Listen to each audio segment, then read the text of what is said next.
बिस्मिल्लाहिर्रहमानिर्रहीम। प्यारी foodies family, आज आपके साथ शेयर करने वाली हूँ परफेक्ट जूसी नरम और नहायत लजीज कोफ्ते बनाने, फ्रीज़ करने, स्टीम करने की एक ज़बरदस्ती रेसिपी जिससे आप नहायत लाजवाब किस्म के कोफ्ते आसानी से बना सकें। सबसे पहले तैयार करते हैं कोफ्ता मसाला। 2 टेबलस्पून भुने हुए चने हैं, 1 टीस्पून खसखस के बीज है मेरे पास, 1 टेबलस्पून गोल सुर्ख मिर्च, 2 टीस्पून काली मिर्च, 1 टेबलस्पून सफ़ेद ज़ीरा। इन मसालों को 2 मिनट तक लो फ्लेम पे आपने ड्राई रोस्ट करना है। अच्छी सी खुशबू आने लगे तो फ्लेम को बंद कर दें, इनको ठंडा होने दें। ठंडा होने के बाद हम इनके अंदर दूसरे पाउडर मसाले ऐड करेंगे और इनको ग्राइंड करेंगे और एक अच्छा सा कोफ्ता मसाला रेडी होगा। 1 टीस्पून नमक, आधा टीस्पून हल्दी, 1 टीस्पून भरकर खुश्क धनिया पाउडर, चुटकी बराबर अजवाइन के बीज, 2 चुटकी आप इसमें ऐड कर दें।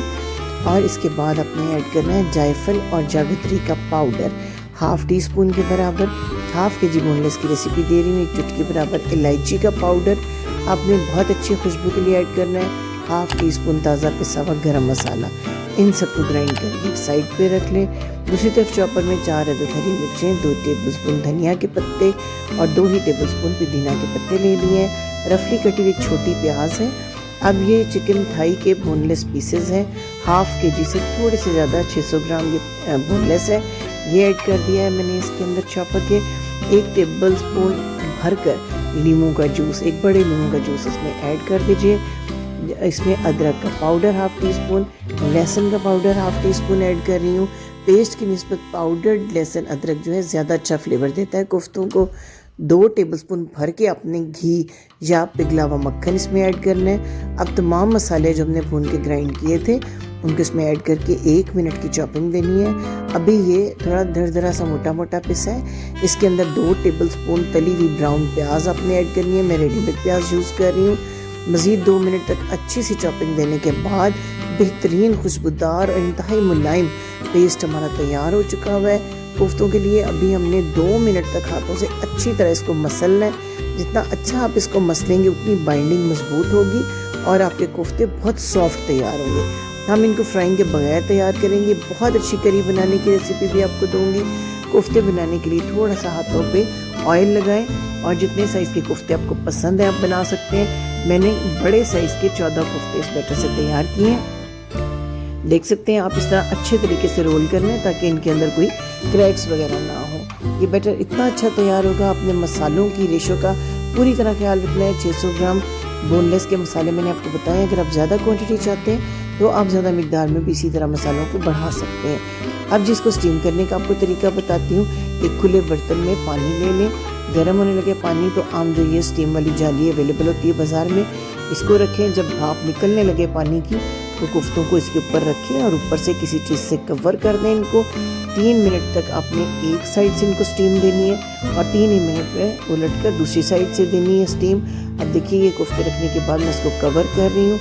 कवर करके आप इसको 3 मिनट तक पकाएं। 3 मिनट के बाद इसकी साइड को टर्न कर देंगे। देखिए कितने अच्छे स्टीम हो गए कोफ्ते। इनको इस शेप में स्टीम करने के बाद आप ठंडा करें और किसी जिपलॉक बैग में या किसी एयर टाइट कंटेनर में आप इनको 6 हफ्ते तक फ्रीज़ करके रख सकते हैं और जब चाहें यूज़ कर सकते हैं। इंतहाई सॉफ्ट और मज़े के ये कोफ्ते बनते हैं।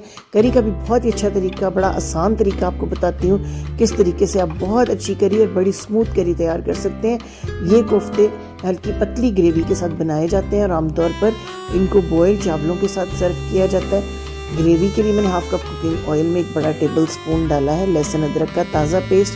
2 मिनट तक बहुत हल्की आंच पे फ्राई करना है आपने इसको, ताकि ये जले नहीं, कलर ना चेंज करे, लेकिन इसका फ्लेवर बहुत अच्छा सा ऑयल के अंदर आ जाए। इसके बाद 1 टेबलस्पून पानी डालें ताकि मसाले जले ना। सिर्फ ½ टीस्पून नमक, क्योंकि नमक हम पहले ही ऐड कर चुके हैं कोफ्तों में भी। अब जी 1 टीस्पून भर के सुर्ख मिर्च, हल्दी का आधा टीस्पून भरकर 1 टीस्पून आपने डालना है खुश्क धनिया पाउडर, आधा टीस्पून काली मिर्च का पाउडर और 1 टीस्पून ज़ीरा पाउडर। इन तमाम मसालों को आपने 2 से 3 मिनट तक धीमी आंच पे फ्राई करना है। फिर ये ब्राउन प्याज आपने 1 कप लेनी है। 1 कप दही के साथ इसका अच्छा सा पेस्ट, फाइन पेस्ट आपने ब्लेंड कर लेना है। थोड़ा पानी डालें इस बैटर में ताकि ठंडा हो जाए। फ्लेम को भी बहुत आहिस्ता कर लें क्योंकि दही ऐड करने से पहले सालन का टेम्परेचर कम होना ज़रूरी है, वरना आपका दही फट सकता है। अब ये दही और प्याज का जो पेस्ट है हमने इसमें ऐड कर दिया है। इस स्टेज पे आपने कसूरी मेथी को पाउडर कर लेना है और इस पाउडर को ऐड करना है इस ग्रेवी के अंदर। इससे बहुत अच्छा फ्लेवर, बड़ी अच्छी खुशबू आपकी ग्रेवी के अंदर आएगी। पूरे 5 मिनट तक लो फ्लेम पे भूनना है हमने इस मसाले को। इस तरह गाढ़ा हो जाए मसाला और ऑयल बिल्कुल ऐसे सेपरेट हो जाए, बहुत अच्छी खुशबू मसालों के आने लगे तो इसमें हाफ कप पानी ऐड करें। पानी जब थोड़ा सा बॉयल हो तो जो कोफ्ते हमने स्टीम करके रखे हैं अब हमने इसमें ऐड करने हैं और 5 मिनट तक इसी तरह हमने इस मसाले के अंदर इन कोफ्तों को रखे पकाना है। चम्मच नहीं ज़्यादा चलाना क्योंकि अभी ये बहुत सॉफ्ट हैं कोफ्ते और इनके टूटने का डर होता है। नरमी से आपने चम्मच को चलाना है, कुछ देर तक एक साइड से, कुछ देर तक उलट पलट के दूसरी साइड से इनको टर्न करना है बड़ी नरमी के साथ। 5 मिनट तक जब इस मसाले में इस तरीके से ये कोफ्ते मसाले का जो फ्लेवर है अब्जॉर्ब कर लें तो उसके बाद हमने इनको कुक करने के लिए रखेंगे ज़्यादा देर के लिए। ये देखिए मसाले के साथ ये कुक हो रहे हैं। इस स्टेज पे अगर पसंद आ रही है रेसिपी तो आपसे रिक्वेस्ट कि चैनल को सब्सक्राइब करना मत भूलिए, लाइक का बटन प्रेस कीजिए, बेल आइकन को भी दबाएं ताकि हमारी आने वाली ऐसी ही सादा, आसान और मज़े की रेसिपीज़ आप तक रोज़ रोज़ पहुंचती रहे। अब मैंने इसमें ऐड किया 1 गिलास पानी।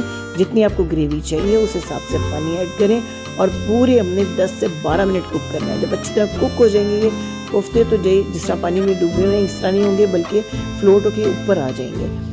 1 टीस्पून गरम मसाला ऐड किया और पूरे 12 से 15 मिनट तक हमने इनको ढाँप कर पकाया है। ये देखें जो ये लाइट हो गए हैं, कुक हो गए अंदर से अच्छी तरह कोफ्ते, तो ये सरफेस के ऊपर आ गए। देखिए कितनी अच्छी ग्रेवी इसकी तैयार हुई है, कितनी स्मूथ ग्रेवी। ठंडे होने के बाद थोड़े मज़ीद ये गाढ़े हो जाते हैं, इसलिए इसी स्टेज पे मैं इनको जो फ्लेम को ऑफ करके डिश आउट करती हूँ। डिश आउट करके आपको दिखाती हूँ कितने परफेक्ट ज़बरदस्त हमारे कोफ्ते बने हैं, कितनी स्मूथ सिल्की ग्रेवी तैयार हुई है। इसकी खुशबू के बारे में तो जब आप बनाएंगे इंशाल्लाह तो ये जो मसालों की रेशो है इससे आपको बेहतरीन किस्म की ग्रेवी, बेहतरीन कोफ्ते मिलेंगे। ज़रूर इस रेसिपी को ट्राई कीजिएगा और ट्राई करके अपना फीडबैक भी ज़रूर दीजिएगा। आपको तोड़ कर भी दिखाती हूँ कितने सॉफ्ट, कितने मज़े के कोफ्ते बने। चपातियों के साथ भी बहुत मज़ा देते हैं। खमीरी चपाती के साथ अगर आप इनको खाएं या बॉयल राइस के साथ, हर सूरत में ये कोफ्ते बहुत मज़ा देते हैं। Thank you for watching. अल्लाह हाफिज़।